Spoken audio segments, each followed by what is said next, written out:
మిత్రులారా, మీరందరూ గమనించండి. ఒక సెలబ్రిటీని కాపాడడం కోసం తన వెనుకున్నటువంటి నెట్వర్క్ను ఉపయోగించుకొని, తను ఎంతో పెద్ద నెట్వర్క్ను ఉపయోగించి ఈరోజు న్యాయ వ్యవస్థని అవమానకరం చేసినటువంటి మంగ్లీ గారిని ఎట్టి పరిస్థితుల్లో వదిలేది లేదు. ఆవిడ చాలా వరకు అబద్ధపు ప్రచారం చేస్తుంది.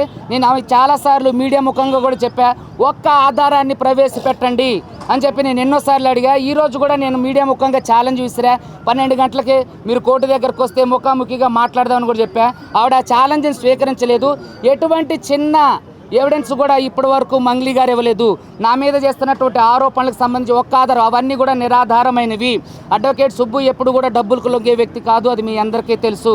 మీడియా మిత్రులందరికీ దయచేసి నేను నేను చెప్పేది ఏంటంటే, ఆవిడ చెప్పేటటువంటి అసత్య ప్రచారాలని నమ్మొద్దు.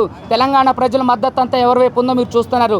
ఎంతోమంది బాధితులు 4-5 రోజుల నుంచి ఇంటికి వెళ్లకుండా, తిండి లేకోకుండా రోడ్డు మీద పస్తులుంటూ మాకు సపోర్ట్ చేస్తూ సహకారాలు అందించడం జరుగుతుంది.